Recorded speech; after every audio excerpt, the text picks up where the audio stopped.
Hey guys, I wanted to talk to you a little bit about the meeting your needs exercise. Kathleen had asked about exactly specific steps on how to go about this. And so yesterday I spent some time in the mountains and I was doing mine and I wanted to share it with you. So first of all, when you consider your needs, when I talk about how the most important thing is to meet your needs and meet them as powerfully and directly rather than indirectly as possible, it's important that you consider what all of your needs are. And I'm talking about the deeper emotional needs. And you need to consider all that you are. So your body, your mind, and your spirit or heart. So all aspects of what you are. So for example, what I wanted to say really quick with each aspect of you too, it's really about finding the highest leverage point. What are the deeper needs? What is the most direct and powerful way that I can meet them that will have the highest leverage point for my growth and change and for the win-win-win. Win for you, win for others, win for the planet. So that's how we keep our desires in a context of our intention for the win-win-win. So for the body, for example, for me, I've liked to narrow it down. Physically speaking, my body, absolutely, they've narrowed it down that deep breath is one of the most important things that you can give your body. Relaxation and deep breath. That most diseases, the precursor is stress, and that most people are in a constant fight or flight. So I've narrowed one of my deepest needs for the physical side of me is deep breath and core strength. And again, I'm doing these hacks and these leverage points because I know that I need, in order for me to be in a state to create, I have to be calm and I have to feel good inside. And one of my biggest pet peeves, so to speak, is being in a state of stress, especially when creating. So for the physical needs for me, a deep breath, regular deep breath every day and deep breathing exercises is as a life hack because it has so many health benefits. And like I said, it helps me meet those deeper emotional needs. And then core strengthening is one of my deeper needs because I love what it feels like to have a strong core. So I do yoga and Pilates every single day. But I found something that I absolutely love, whereas yoga puts me in a state where I'm loving myself. So that's one of the top needs I've put for my body. And I've just made it a priority that I do it every day. So deep breath, core exercise, and then pleasure for the body. The body is meant for pleasure. The body is wired for pleasure. That's what the body does, and that's the whole experience of being physical is for the pleasure of it.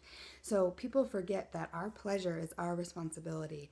Pleasure in every way. So massages, just being comfortable with your body. If you're a woman, doing breast massages and getting comfortable with your body in every way, whatever feels good intimacy-wise, whatever feels whole, whatever's part of the win-win-win, really good to make sure you make a priority because these are natural needs that everyone has anyway.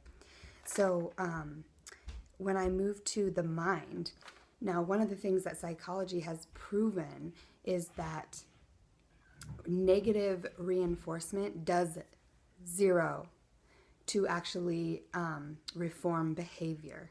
So if you're trying to change and you're negatively reinforcing yourself, like I need to do this because da-da-da-da, and making yourself feel bad about it or punishing yourself when you don't do what you feel like you should be doing, especially in your own mind and your own thoughts, this is proven that it absolutely does zero to reform behavior. So one of the things that I've narrowed down of my deeper needs for the mind is that I need positive reinforcement because I just need it. I need positive reinforcement. And so I try to verbally give myself positive reinforcement. But I also need stimulation. My mind is very active and I love learning. And it's important for me that I'm stimulated or else I start feeling depressed. So a priority for me in the mind is to make sure that the positive reinforcement and that I'm learning things that are actually helping me grow, that I'm constantly stimulating my mind and learning about manifestation and learning about quantum physics and the way the universe works and all those things. That keeps me stimulated and helps keep me empowered as well, because the more we're learning about quantum physics, the more we really realize that we are the ones creating our reality. And then for my heart, the biggest need that I have is emotional intimacy. And so one of the things I try to do is make sure I'm having that emotional intimacy with myself, with my own spirit and with my own body. And so I talk to my body, I talk to my heart. I'll go on walks and pray out loud when no one's around.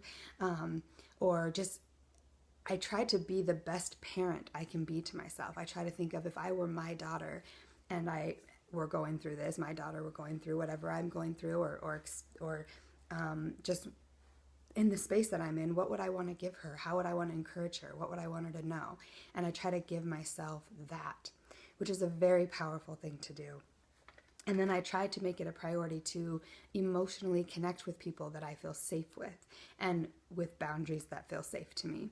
So I naturally tend to bring out people's emotional side, but I try to make sure that the conversations I'm having and the people that I'm with, that it's edifying and uplifting, and that my words build up, not tear down. Not that I've always been perfect at that, but that is a need for me. I need to feel safe, because even if I'm using words that tear people down, ultimately I'm tearing myself down.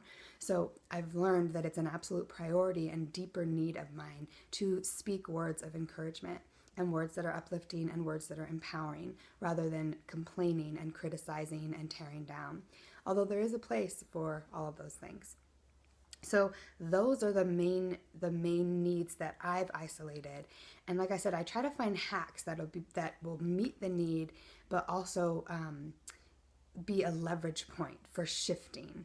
And this is especially true with, I've found, the more that I isolate my needs and meet them directly in those leverage points, it's instant. It's amazing how powerful I can feel, and how empowered I feel when I do that. And it really helps you remember that you are the one responsible for your happiness. And you can invite other people in. We obviously need other people and relationships, but it's important to develop the relationship with yourself first, that you're giving yourself what you need, that you're giving yourself love, and you're aware of your needs. That's how you develop trust with your body. So think of the Trinity: body, mind, soul, body, mind, heart, however you want to look at it.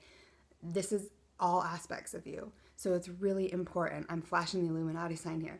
It's really important that you consider all aspects of what you are, because unless you consider all of you, you can't thrive.